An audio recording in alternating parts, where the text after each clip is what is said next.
What's been very fascinating is to sort of reverse engineer or to explain why something as traditional as fasting, and particularly how it's practiced in Mount Athos, works.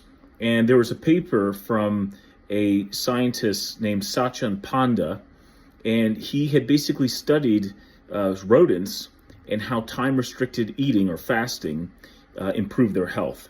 And he essentially created 4 groups of mice, each group with different parameters. One group was able to eat whenever it wanted.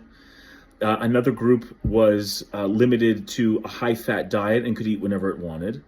And then the other 2 groups were essentially high-fat diet, and they could only eat that during 8 hours, and a different sort of more well-rounded diet, and they could only eat within 8 hours.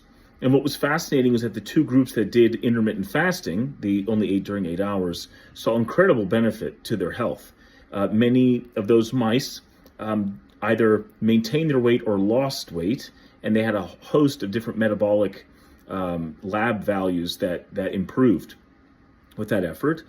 And then the other 2 groups that could just kind of graze whenever, they all got heavier and their metabolic profile worsened over time. This is really interesting.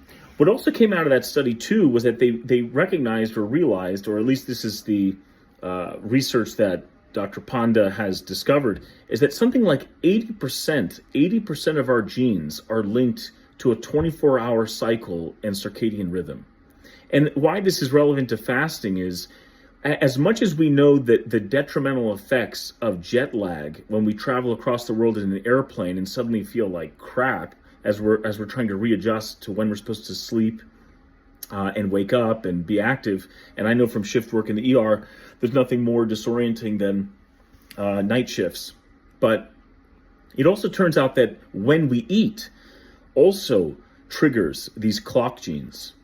And this is fascinating because, again, think about what we're doing to our bodies when we travel across time zones and how disorienting and how poorly we feel. It must be the same for when we eat throughout the day.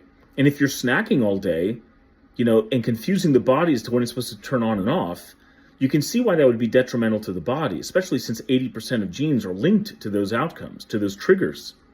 Do we blow out the candles now or later? During the birthday song or after the birthday song? Before the birthday song? I mean, it's awkward. It's a bad dance.